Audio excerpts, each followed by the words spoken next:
Right. So we've been going through the trying to go through the Old Testament up through 1 Kings. It's been taking us a while so far. Good news, the book is ready for pre-order, so that means I need to actually start going faster. So maybe we'll not get, hopefully we'll get further today than we did last week. But again, one of the reasons why this is taking a while going just through Genesis itself is because one, there's a lot to cover in Genesis in terms of what's going on, but two, we're seeing a lot of the uniqueness of God, of how he is differentiating himself from from all the false gods and things like that. And also how he is using a lot of the language and ideas and rituals of the time, of the social mores and stuff to connect with Abraham. And then he'll do so with others as well as he goes through time. So that's why it's taking a bit longer here. All right, before we go any further, Brian, will you open us up in prayer, please? Thank you. Lord, we thank you for this day, and thank you for this opportunity we had to come together and study your word. Thankful for Stephen's willingness to lead us in this discussion, and pray that you help us to gain something from this that can strengthen us in our Christian walk. We pray for those who can't be with us or suffering, Lord, for themselves. We thank you for every gift and suffering for Jesus and the sacrifice of the cross. Amen. All right. So we were talking about Abraham. We got through chapter 15 where he makes a covenant.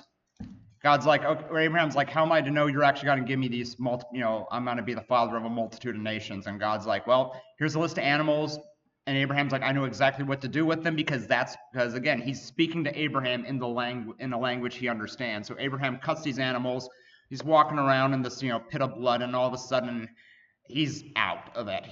God's like, take a nap. Okay, maybe he didn't say it that way. I'm being a bit facetious here, and Abraham has this vision of seeing these two things walking. Well, let's see, I should tell you what they are instead of just saying two things. To be more specific, it's Genesis 15.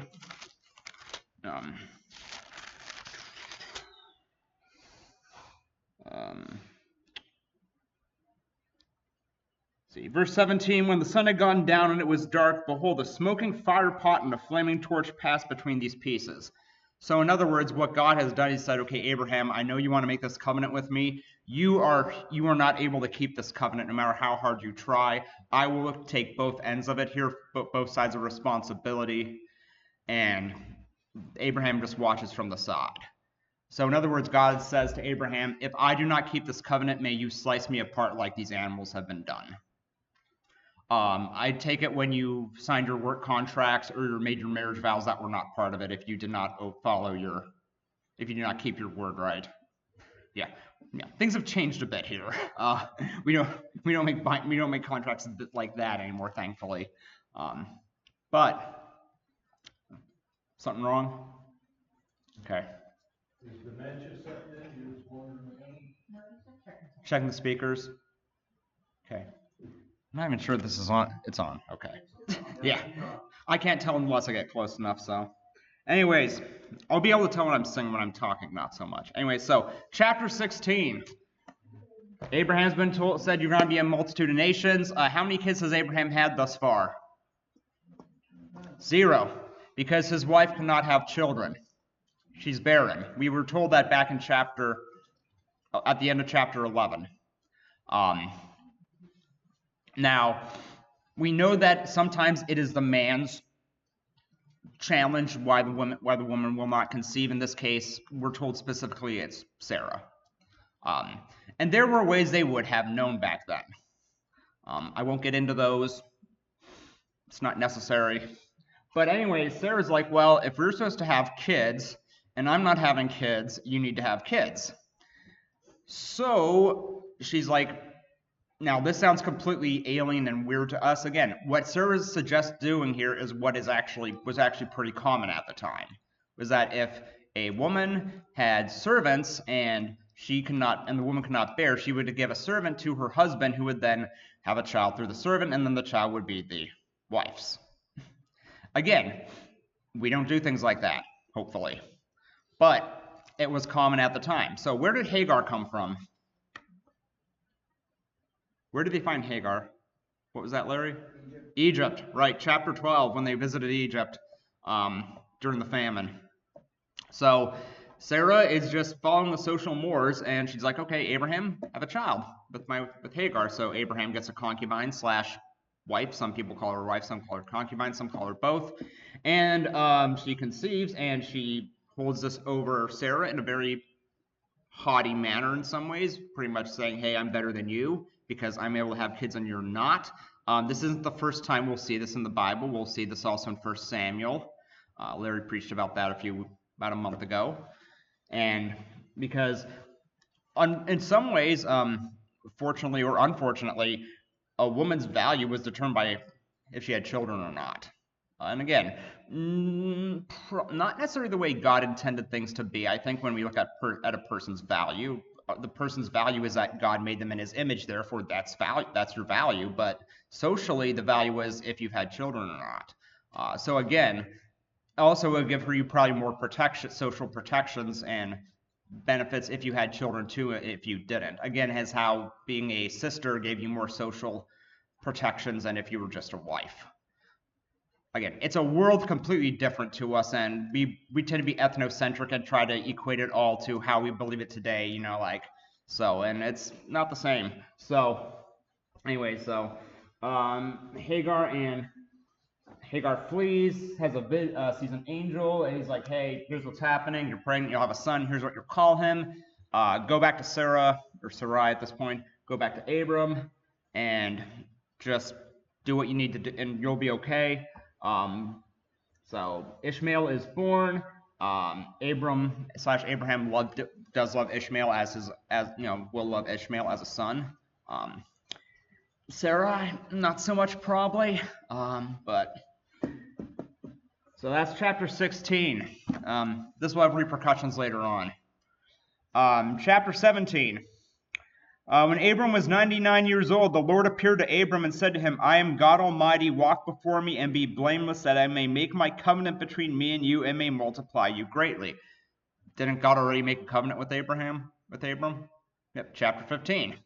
We're going to make another one. Abram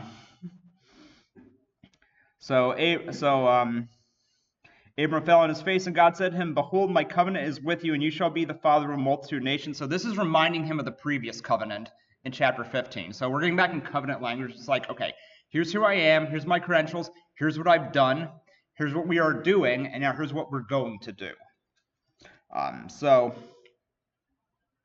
Note, at this point, Abraham is not going, where are the kids? Why haven't you fulfilled your promise? Because Abraham has learned, learning that this is going to be in God's timing and not his. Because it wasn't through what he got in Egypt. It wasn't through Lot. It hasn't been through Lot. It's not going to be through Ishmael. So Abraham is having to learn to rely on God's timing here. So verse 8-9, as for you, you shall keep my covenant, you and your offspring after you throughout their generations. So this is the first time where God's going to actually give a requirement for the other side of a covenant. Because before, God would take both sides, or he'd say, you're like, well, so in this case, he was like, okay, here's what you're going to do. All your males from the day they're 8 days old, or if they're already been born, as soon as possible, you'll be circumcised. That's a sign of a covenant. It's literally you cut a covenant. It's a literal cutting. So God says here, that's what you have. That's all you have to do. That's all you have to do. Larry, you look like you want to say something. I was going to say, I think it's interesting back in verse 5 that God says, Father of many nations I have made you. Yes. Nothing has been made yet. Yeah. And so, God speaks it as though it's already done. Exactly. Yeah, and on occasion, I won't say to follow this all the time, but have you ever felt like something's already yours or it's already done before you've done it? Yeah. Sometimes that works out for us, sometimes it doesn't, and that's okay. But yeah, as God said, as far as God's concerned, it's already done because he knows it's going to be done. Because he chose Abram / Abraham. This is when he changes the name from Abram to Abraham and Sarai to Sarah. I remember, names have a lot of meaning there in the Middle East. I don't know if they have as much meaning then, but they especially did back then. Your name in some ways was your identity. So hopefully you had parents that loved you and didn't name you things like Nabal, which meant fool, or some of the names in the book of Ruth.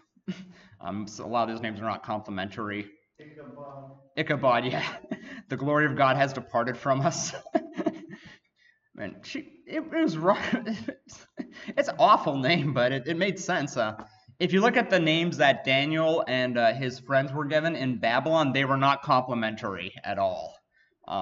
Not at all. So, but your name was your identity. So, I'm saying so way too often here. I should have reviewed this earlier. So after God says here introduces ritual male circumcision, God's going to give him details about Isaac. He's like, okay, so here's what's going to happen over the next year or so. You're going to have, Sarah will conceive. You're going to name him Isaac, and then God goes up from Abraham, and Abraham took Ishmael his son. All those, I'm in verse 23. His son, all those born in his house are bought with his money, every male among the men of Abraham's house, and he circumcised the flesh of their foreskins that very day, as God had said to him. He was 99 years old. Ishmael was 13. That very day they did it, and all the men as well, all those he brought with him and bought. So remember, he had at least 300 men of his own army from his family back in chapter 14. So there's a lot of people this is going with. Also, there's a medical reason why God chooses when a boy is 8 days old, because the blood is at its thickest, I think, at that point. So it's probably the least painful. But also, it's a painful process, and it's not the kind of thing that you just recover from very quickly. We'll see that later on with Jacob in chapter 34. But all at the same time here, chapter 18, and the Lord appeared to him by the oaks of Mamre as he sat at the door of his tent in the heat of the day. All right. So, why is Abraham sitting in his tent in the heat of the day instead of doing work? Anyone want to guess? Aside from being hot? Well, he was 99 years old. He's 99 years old, and he might be recovering from his circumcision. Again, we don't know the gap of time between chapter 17 and 18, but there's a chance he could be there just, he could be just recovering. We don't know. But anyways, he lifts up his eyes. He sees 3 men were standing in front of him. When he saw them, he ran from the tent door to meet them. So how often does a patriarch run? In the Middle East, the head of the family, the head of the house will actually run. They don't. Yeah. So he gets up and runs. He says, hey, Sarah, we need food now. This is a culture of hospitality. People show up, you give them food. People need something, you give it to them. That continues to this day. Even within Jesus, now though, even there were boundaries. Jesus will tell a parable or give a story per se. Say, there's a man, who's knocking on someone's door at midnight saying, hey, someone showed up, I need food, and the guy's like, my family and I are asleep. You could have came at any other time to ask about this, but he gives it to him anyways because that's what you do. It's hospitality. Also because the guy's persistent. But anyway, so Abraham's like, he says, hey, before he goes to Sarah, he runs to actually see them, to meet with them. He says, hey, if I found favor, let me get you some food and things like that. They're like, go ahead. So he goes to Sarah, and then he says, quick, 3 seahs of fine flour, knead it and make cakes. Let's see. According to my notes here, this is the one chapter they don't. A seah was about 7 quarts or 7.3 liters. So some decent sized cakes probably. So he ran to the herd. So he's still running. Took a calf, tender and good, and gave it to a young man who prepared it quickly. So we're not just baking here. We're gonna sacrifice an animal. We're gonna kill an animal. Cook it up. Then he took curds and milk and the calf that he had gathered and set before. He's giving them a whole meal here, like a borderline feast. It's not just like, here's some bread and water. It's like, no, here's some meat, here's some bread, here's, curds stuff. He's like, sit down, relax. You've been traveling. Have some food, fill yourselves up. So then they're like, where's Sarah? She's in the tent. The whole discussion about her having the child, being pregnant happens here. She laughs and lies to God about it. He's like, oh no, I heard you laugh. And then we get to verse 16. Then the men set out from there, and they looked down towards Sodom, and Abraham went with him to set them on their way. The Lord said, shall I hide from Abraham what I am about to do? Seeing that Abraham shall surely become a great and mighty nation, and all the nations of the earth shall be blessed in him. For I have chosen him that he may command his children and his household after him to keep the way of the Lord by doing righteousness and justice, so that the Lord may bring to Abraham what he has promised him. Now that's a very long sentence. That is essentially still covenant speak right there, saying, hey, here's what if Abraham does this, here's what will happen. So it's a then this would be a reminder to the Israelites of, hey, this is the promise God made to Abraham. So the Lord says to Abraham, because the outcry against Sodom and Gomorrah is great and their sin is very grave, I will go down to see whether they have done altogether according to the outcry that has come to me, and if not, I will know. So the two men head out toward Sodom, and God talks with Abraham, and Abraham's like, will you destroy the city if there's 50 righteous people in it? No. 45? No. And they got all the way down to, I think, about 10, and after that, God leaves. This is a very unique, this is not a unique conversation, come to think of it, because we will see Moses multiple times plead for people not to be wiped out. Abraham's doing that here with Sodom. We know the answer in chapter 19 is that were there 10 righteous people found in Sodom? No. So, chapter 19, God destroys Sodom and Gomorrah. Lot and his wife and his daughters escape. Lot's wife turns into a pillar of salt. We talked about this 2 years ago, or thereabouts. More like a year and a half, come to think about it at this point. Lot goes up to Zoar, and he's like in this small town. He's like, I don't feel safe here. So him and his daughters, his wife, so they go up to the mountains where they get their dad drunk and have kids by him, because as far as they're concerned, they're the last people left. They're some of the last people left on Earth. This will cause problems later. So that's chapter 19.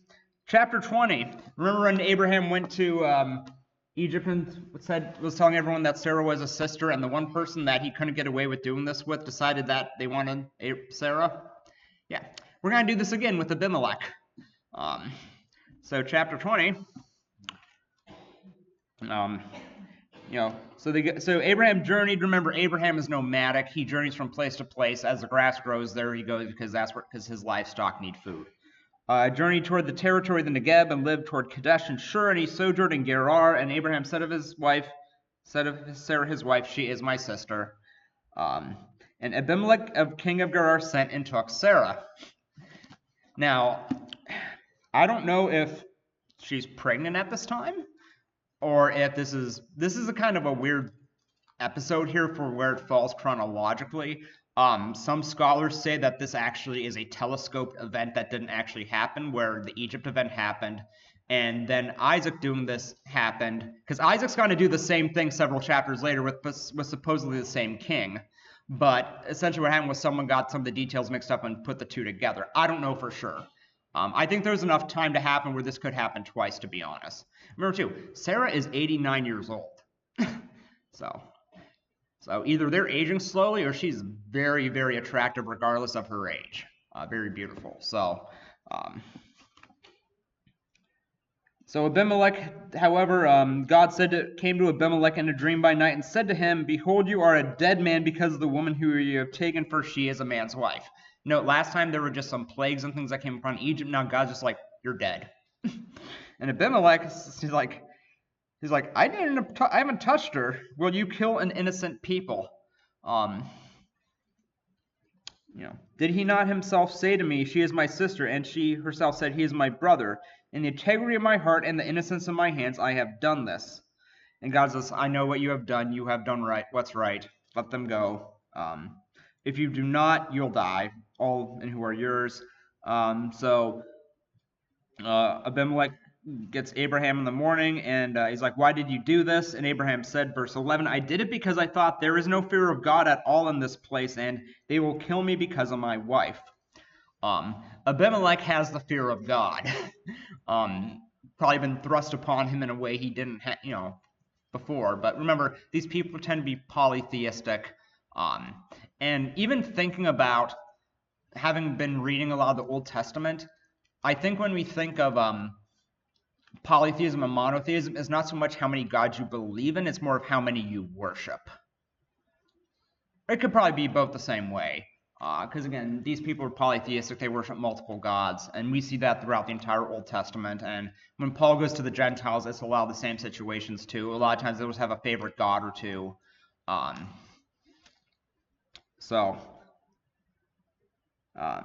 And Abraham says, besides, she is indeed my sister, the daughter of my father, though not the daughter of my mother, and she became my wife. As we looked in chapter 11, she might have actually been his niece as well, because in a Hebrew genealogy, if a woman is mentioned, she has to have importance. And because we never see the name Iska again, that has to have some importance that she's listed there.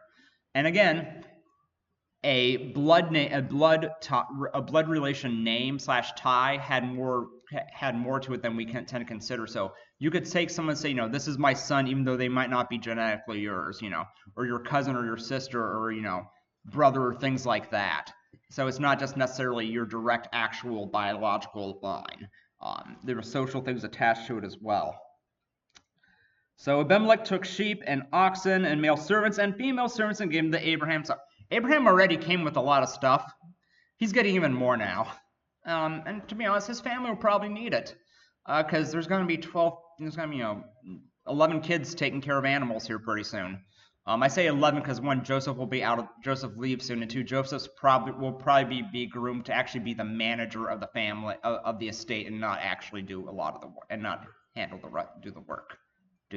do the shepherding work, if that makes sense. Though we probably should have some experience with that too, but we're not there yet. So chapter 21, Isaac is born. So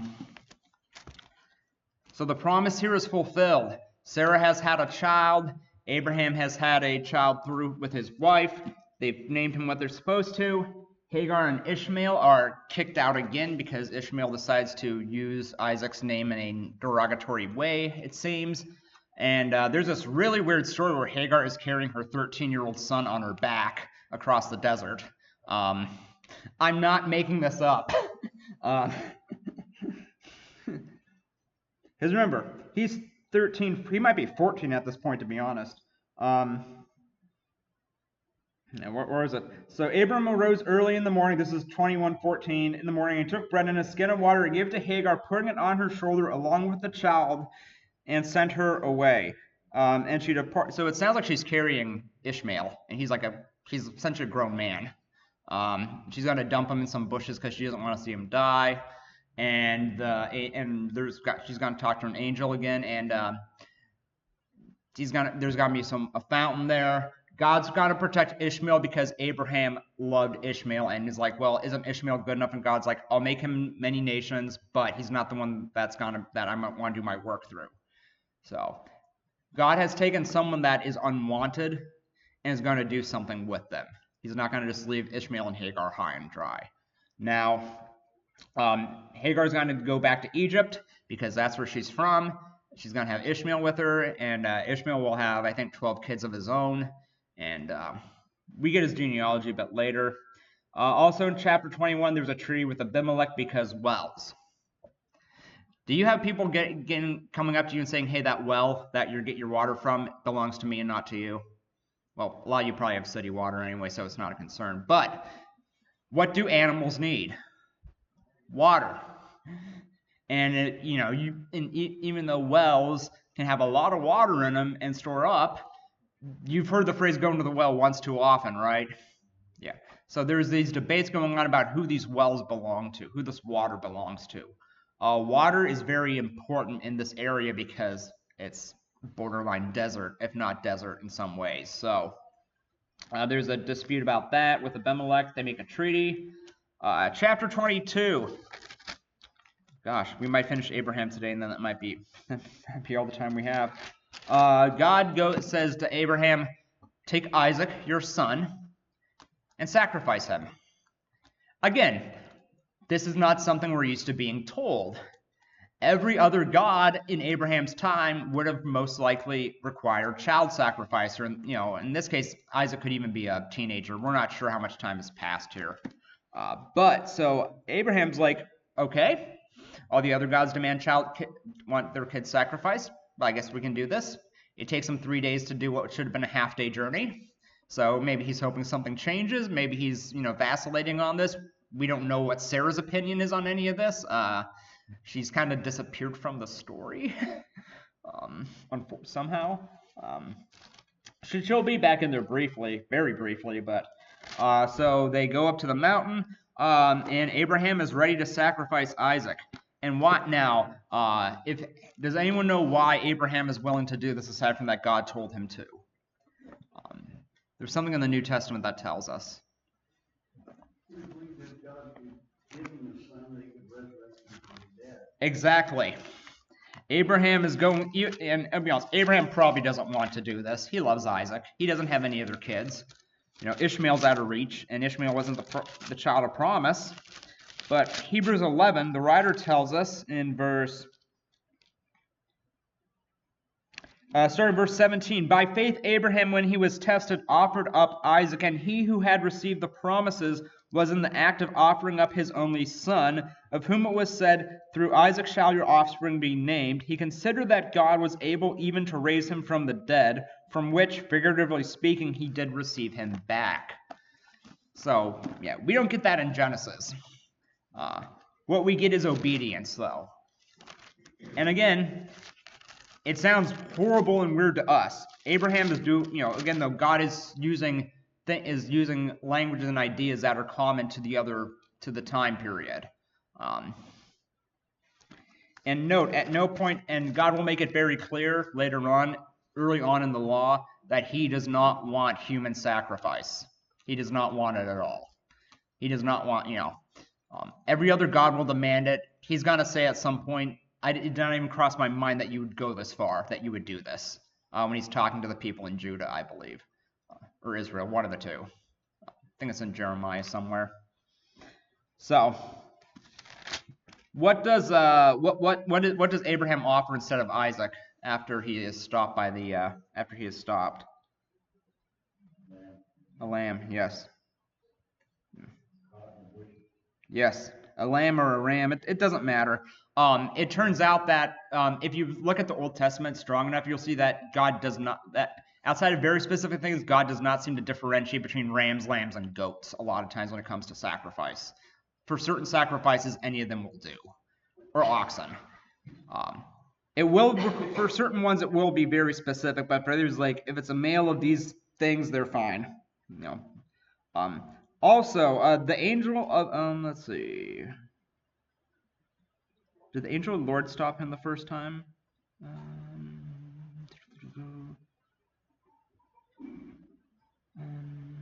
Yes, verse 11, angel of the Lord called to him. Who do we sometimes associate the angel of the Lord with? Because it's a very specific angel. No. Pre-incarnate Jesus. Jesus is witnessing an early form of his own death here. Yes, Larry? Chapter 22, one point I think is significant. Okay. Verse 17. All right. Is where he talks about the blessing. He says, I'll multiply thy seed as the stars of the heaven, and as the sand which is upon the seashore. Abraham's seed would have an earthly, natural seed, and a heavenly, spiritual seed. Yes. And I think it's alluded to in that verse. Yeah. Because the stars were mentioned earlier, but now he mentions the sea. So before it was the spiritual, the stars. Now he's talking because you're willing to sacrifice the thing you love most. Your seed will continue on earth. So I never thought of it that way. Because you have done this and not withheld your son, your only son, I will surely bless you, and I will surely multiply your offspring as the stars of heaven and as the sand that is on the seashore, and your offspring shall possess the gates of his enemies, and in your offspring shall all the nations of the earth be blessed, because you have obeyed my voice.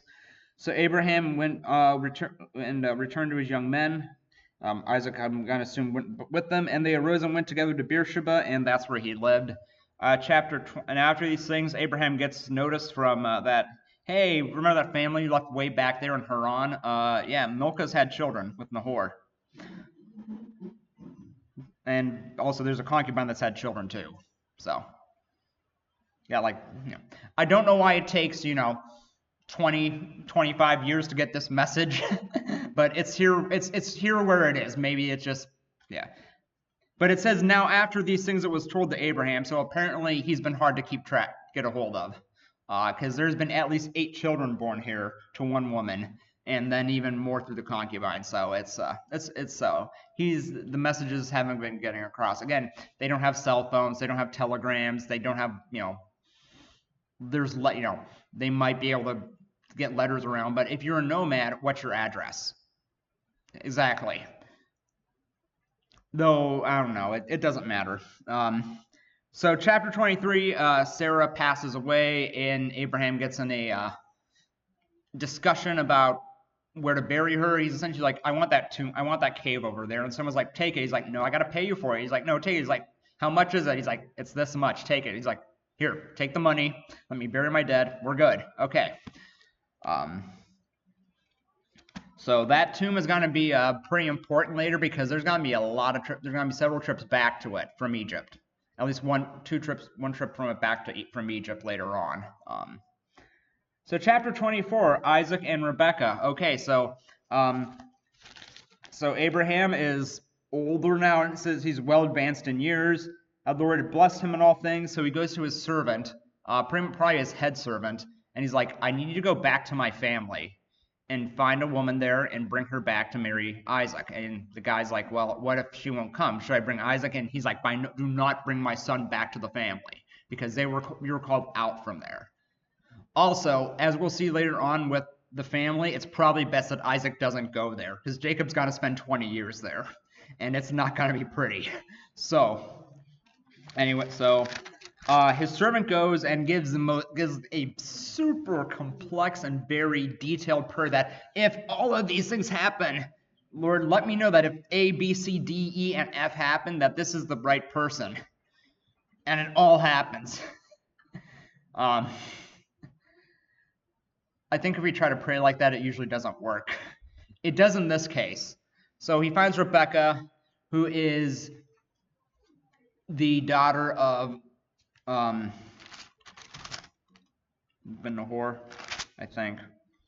Probably. The important thing about why we know about Abraham getting this information in chapter 23 is this lets him know, hey, there's people that your son can marry now that have been born in the family. I just realized that,